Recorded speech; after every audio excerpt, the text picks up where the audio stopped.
तमाम देखने और सुनने वालों को खुशामदीद। इस ट्यूटोरियल में हम एक फ़ोटो इफेक्ट पर काम करेंगे और देखेंगे कि हम किसी शख्स के चेहरे से किस तरह से दाढ़ी या मूंछों का हिस्सा इरेज कर सकते हैं।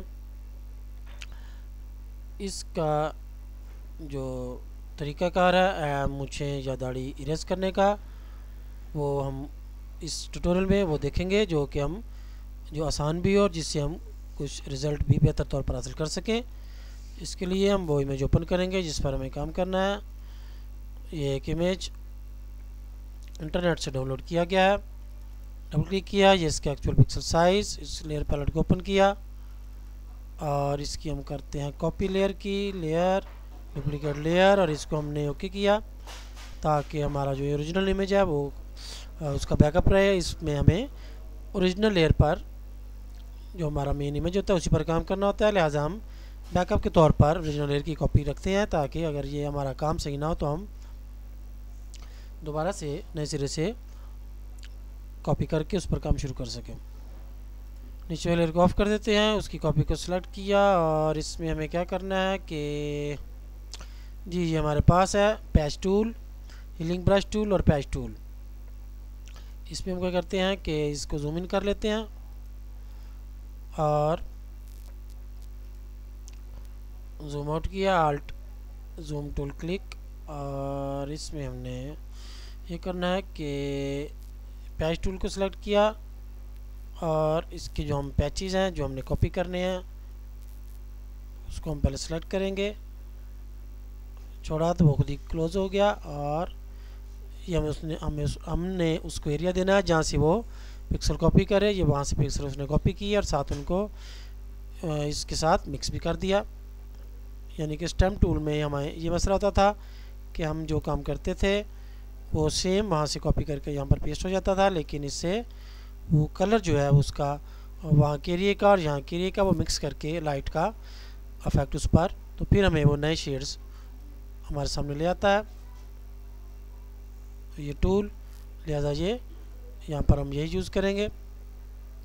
इस तरह से हम यहाँ से भी कर लेते हैं, इसी तरह से हम दाढ़ी का हिस्सा भी करेंगे। मैं आपको यहाँ पर बता देता हूँ कुछ ना कुछ उसका भी, और उसका जो ज़्यादा बेहतर रिज़ल्ट है वो आपने प्रैक्टिस से खुद उसको कोशिश करनी है कि बेहतर से बेहतर उसको हल कर सकें। और इसको हम यहाँ से इसी तरह ड्रैग किया और सेलेक्ट छोड़ा तो वो ऑटो क्लोज हो गया, और यहाँ से हम वो एरिया देंगे जहाँ से हमें उसके कलर चाहिए। और इसी तरह से करते हम सारा ये एरिया जो है दूसरी जगह से इसके जो पिक्सल्स हैं वो हम कॉपी करके इस पर एक तरह से पेस्ट करते जाएंगे। जी ये हमारा जो काम था ऊपर वाले पोर्शन का, ये तकरीबन ये ख़त्म हो गया मेरे ख्याल से ये। और इसी तरह से इसको आप जूम करके तो ये सारा काम ये यहाँ से स्टेप बैकवर्ड किया क्योंकि यहाँ पर हमें थोड़ा शेड भी चाहिए। स्टेप बैकवर्ड, इसको थोड़ा सा हम सेलेक्ट करके यहीं से उसको हासिल कर लेते हैं और इस तरह जी ये वाला एरिया भी कर लेते हैं। और जी इतना जो यहाँ पर शेड हमें थोड़ा ब्लैक चाहिए, लिहाजा इसको इतना ज़्यादा ब्राइट एरिया में नहीं लेके जाना, इधर करीब करीब रखना है जिससे लगे कि ये ओरिजिनल पिक्चर इसी तरह से है। इसको जूम आउट करके देखते हैं। जी मेरे ख्याल से ये ठीक हो गया। अब इस पर हमें इसी तरह से हम ये दाढ़ी वाले एरिया पर भी काम करते हैं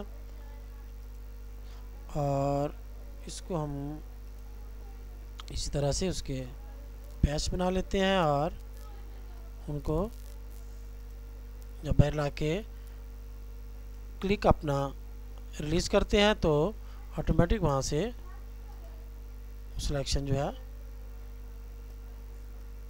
पिक्सल सेलेक्ट करके तो उनको इस नए एरिया में इस एरिया में पेस्ट कर देता है। इसी तरह से आपने जूम इन करके आराम आराम से तसल्ली से काम करना है जिसका कि रिज़ल्ट आपको ज़्यादा अच्छा लगे। मैं इस तरह इसलिए जल्दी जल्दी कर रहा हूँ क्योंकि रिकॉर्डिंग हो रही है और इसमें वैसे भी कंप्यूटर की स्पीड थोड़ी स्लो हो जाती है, और चूँकि मेन मकसद आपको उसका सलूशन बताना है, इसलिए मैं आपको उसका आइडिया दे रहा हूँ कि किस तरह से आपने इस टूल से ड्रैग किया, ये इसको माउस से वहाँ ले गया और छोड़ दिया। और इस तरह से हमने ये सारा जो एरिया है इसका कवर करना है। इसी तरह से बाकी हिस्से को भी कर लेते हैं।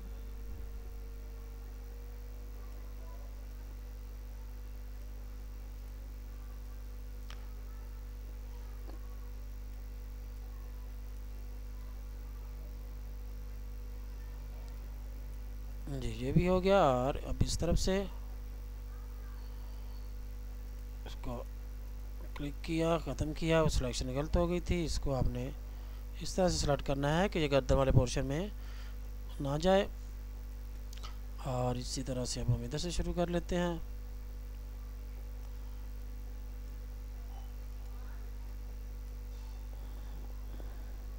इसको अनडू किया, उसकी मूवमेंट दोबारा से सिलेक्ट हो गई थी। इस तरह से, और जी इस तरह इसको यहाँ ला के छोड़ा, आ गया यहाँ, इसके ऊपर बाहर क्लिक किया, वो सिलेक्शन ख़त्म हुई उसकी।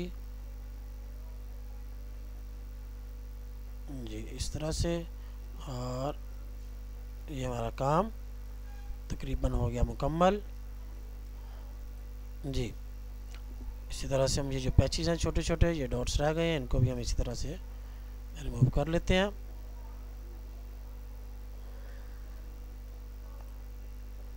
इस पर किया डबल क्लिक, जूम आउट, और ये देखें कि हमारा जो काम था वो मुकम्मल हो गया। लेकिन अब देखें कि इसकी जो स्किन है वो यहाँ ठीक नज़र नहीं आ रही, तो उसकी शेडिंग हम किस तरह से ठीक करते हैं।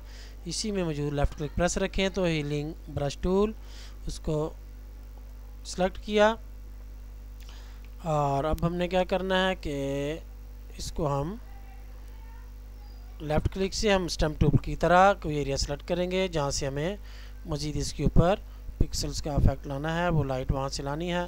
तो इस तरह से हम उसको करते जाएंगे, और ये देखें कि वो मज़ीद उसको मिक्सिंग उसकी कलर्स की कर देगा। यहाँ पर हमारा जो टूल है,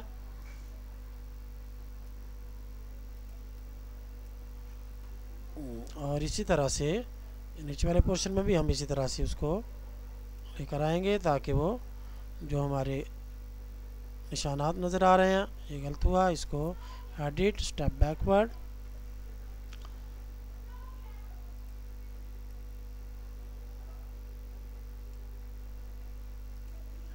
इस तरह से हम इस पर आहिस्ता आहिस्ता काम करते जाएंगे, ताकि हमारा जो मतलब रिज़ल्ट है वो हमारे सामने आ जाए। और इसको फिर जूम आउट किया, और